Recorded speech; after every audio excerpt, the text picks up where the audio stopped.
My honey-do list was recently expanded to include the installation of an accent wall. Why, I asked myself, does a wall even need an accent? I asked myself this question, but I didn't ask Erin because she's in charge of decor. She's convinced, not entirely without basis, that I'd be living in a bachelor's townhouse with dorm room posters and a cinder block TV stand, were it not for her decor-related interventions. I'm pretty sure I would have upgraded the TV stand by now.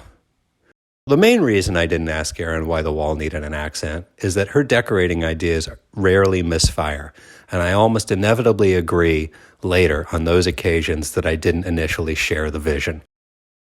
So we came up with a plan, and I headed to the hardware store.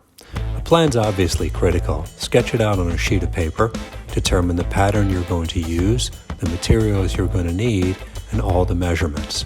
You'll consult it frequently during the project. We decided to use a grid with 6 vertical and 4 horizontal boards. I used 1x4s, which is basically the boards are 1 inch deep by 4 inch wide, and then times the length I needed, I got 10-foot boards. The boards are actually 3/4 of an inch deep by 3 3/4 inches wide instead of 1x4. I don't know why lumber is always measured this way, but the exact measurement will be important when we calculate the spacing in a minute.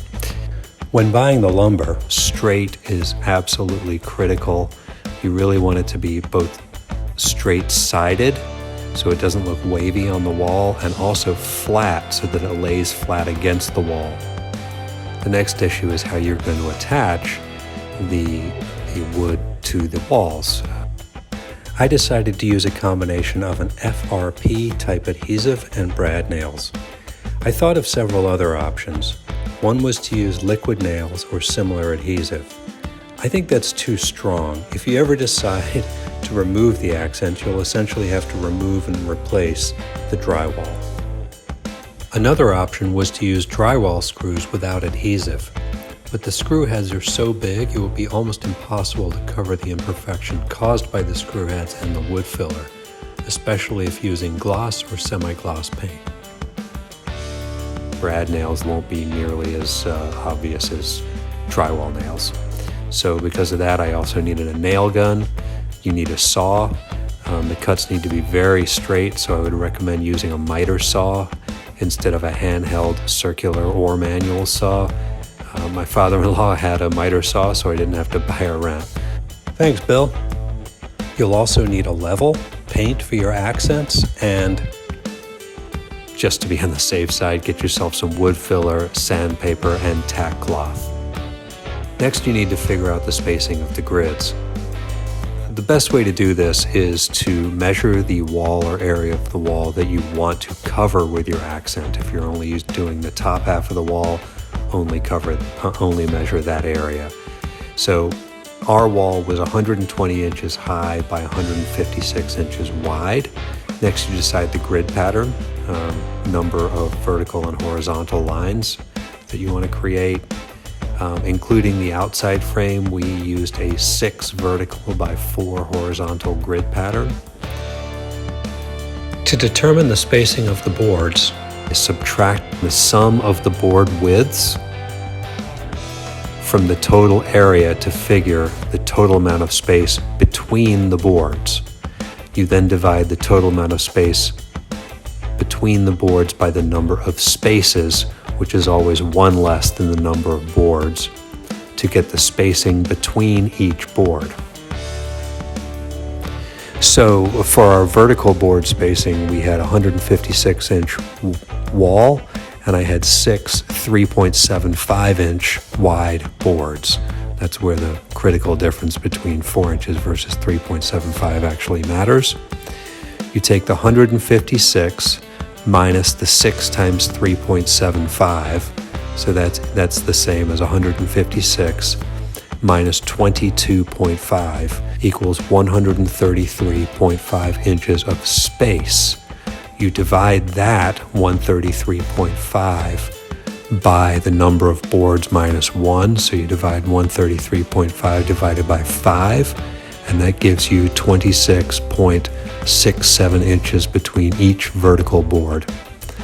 Same procedure for the horizontal board spacing. We had a 120-inch wall, and we're assuming 4 3.75-inch boards.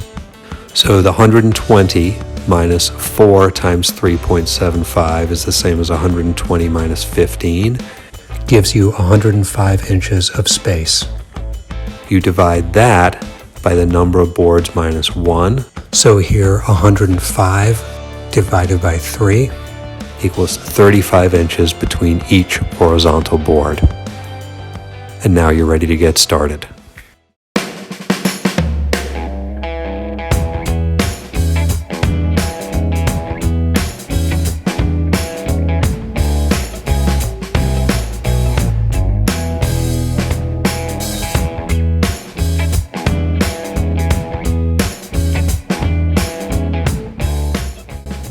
Because each of the vertical boards are about 3/4 of an inch thick, and they'll meet the top of the baseboard where it's only about 1/5 of an inch thick, I'm going to taper down the vertical boards so that they meet the baseboard and don't look like they're just overhanging.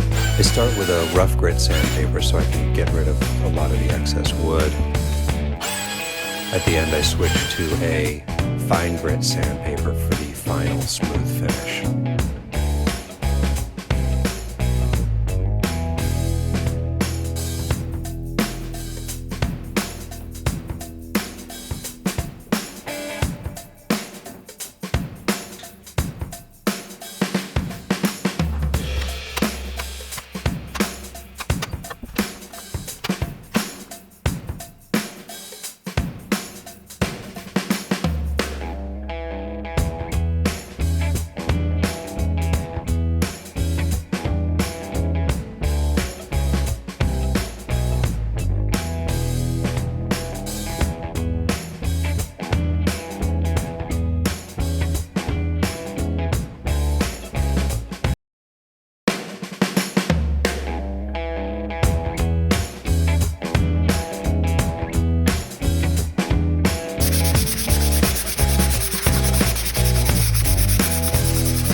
Well, there you have it, an accent wall in just over 8 minutes. Of course, it'll take you longer to build it than it took me to show it, but it's a good fun project.